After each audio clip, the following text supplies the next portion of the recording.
এটা পৰিয়ালৰ সঞ্চয়, এটা পৰিয়ালৰ আশা আৰু এটা পৰিয়ালৰ ভৱিষ্যত এজন ছাত্ৰৰ ওপৰত বিনিয়োগ কৰে।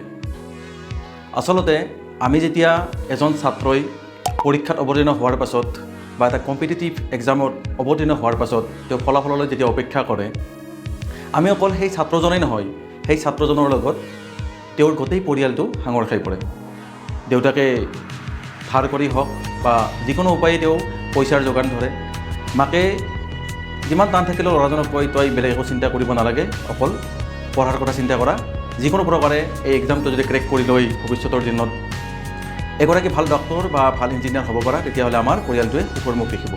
গতিকে এই যিখিনি আশা আকাংক্ষা এটা পৰিয়ালে এজন ল'ৰাৰ ওপৰত বা এগৰাকী বা এজনী ছোৱালীৰ ওপৰত বিনিয়োগ কৰিব, তেতিয়া ভাবিবলগীয়া যথেষ্টখিনি আছে। আৰু যেতিয়া ঠিক তেনেকুৱা এটা এক্সাম যেতিয়া ফেইলৰ হৈ যায়, যেতিয়া ছিষ্টেম এটা ফেইলৰ হৈ যায়, তেতিয়া তাৰ ওপৰত অতি সাধাৰণভাৱে আমি যদি কওঁ যে মানে এতিয়া এই ছিষ্টেমটো ফেইল মাৰিলে আকৌ আমি নতুন এটা পদক্ষেপ হাতত লৈ নতুনকৈ আকৌ চিন্তা চৰ্চা কৰিম। আচলতে এইখিনি কৈ দিলেই জানো সমাপ্ত হৈ যায়?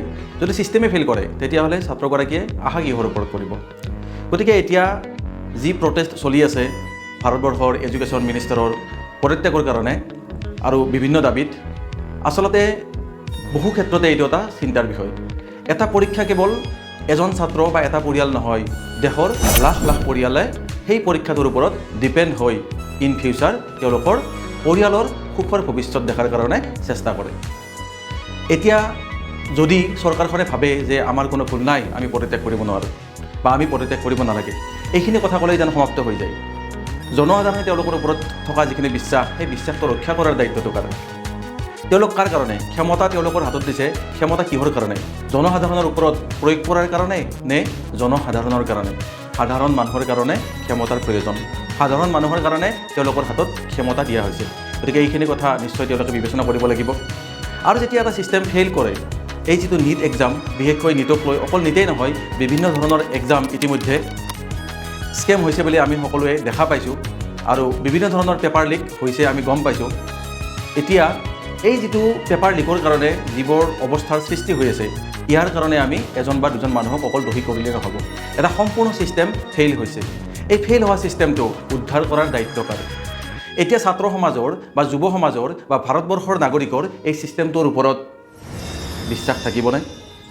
বিশ্বাস ঘূৰাই অনাৰ দায়িত্ব কাৰ?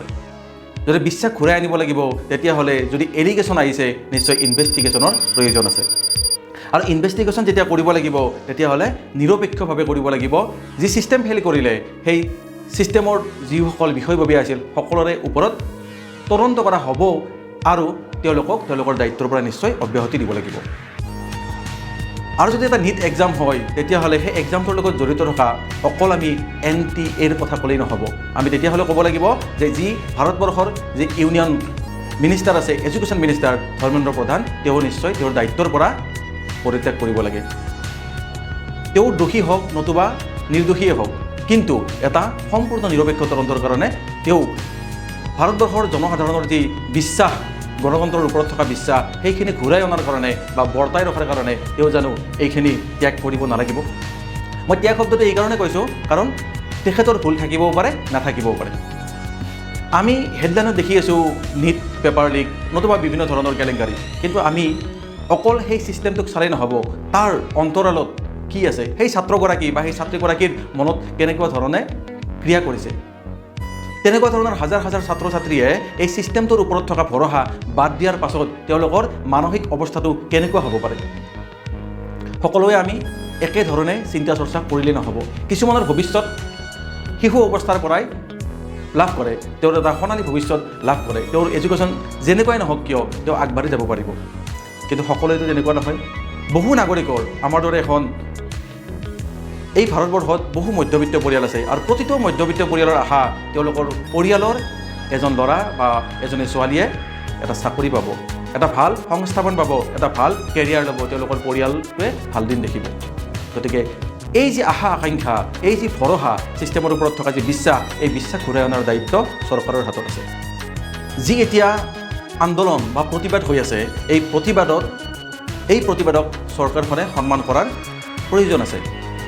কাৰণ আমি জানো এই প্ৰতিবাদ সম্পূৰ্ণ শান্তিপূৰ্ণভাৱে ৰখাৰ দায়িত্ব অকল সেই প্ৰতিবাদকাৰীসকলৰে নহয় বা যিয়ে ইয়াত আগভাগ লৈছে তেওঁলোকৰে নহয়, ইয়াৰ দায়িত্ব চৰকাৰখনৰো আছে।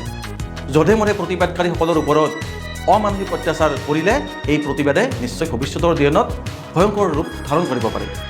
গতিকে শান্তিপূৰ্ণ প্ৰতিবাদক আমি সন্মান জনাব লাগে। মহাত্মা গান্ধীৰ যি সত্যাগ্ৰহ আছিল আমাৰ এই ভাৰতবৰ্ষত, তাৰ পৰা আমি দেখিছিলোঁ শান্তিপূৰ্ণ প্ৰতিবাদৰ শক্তি কিমান।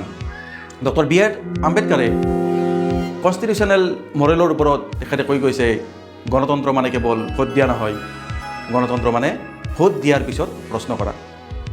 আপুনি ভাল পোৱা পক্ষটোক, আপুনি যিটো পক্ষক সমৰ্থন কৰে সেই পক্ষটোক যদি আপুনি প্ৰশ্ন কৰিছে, আপুনি যদি চৰকাৰখনক প্ৰশ্ন কৰিছে, তেতিয়াহ'লে আপুনি বুজি পাইছে যে ডেম'ক্ৰেচি কি, গণতন্ত্ৰ কি।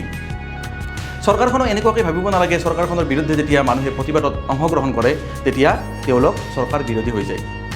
এগৰাকী মন্ত্ৰীৰ পদত্যাগ দাবী কৰোঁতেই চৰকাৰখনে এনেকুৱাকৈ ভাবিব নালাগে যে সেই মানুহবোৰক আমি এণ্টি নেশ্যনেল বুলি অট'মেটিকেলি ঘোষণা কৰি দিম, কাৰণ সকলোবোৰ ভাৰতবৰ্ষৰে নাগৰিক আৰু এই ভাৰতবৰ্ষখন সজাই নিয়াৰ দায়িত্ব প্ৰতিগৰাকী নাগৰিকৰ আছে আৰু প্ৰতিগৰাকী নাগৰিকে এই দায়িত্ব বহন কৰিবই। চৰকাৰ আজি আছে, কাইলৈ নাই। চৰকাৰ ভঙা পতাৰ কাম জনসাধাৰণেই কৰে, কিন্তু এটা ছিষ্টেম ফেইল হোৱাৰ পাছত, প্ৰচেছটো যেতিয়া ফেইল হৈ যাব, তাৰ পাছত তাৰ এফেক্টটো কাৰ ওপৰত বেছিকৈ পৰে? তাৰ এফেক্টটো পৰিব সেই মধ্যবিত্ত ঘৰখনৰ ছাত্ৰ বা ছাত্ৰীগৰাকীৰ।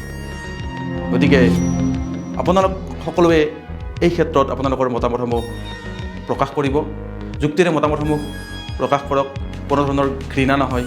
আৰু এইখিনিয়ে আজিৰ এই ভিডিঅ'টোৰ কথা আছিল।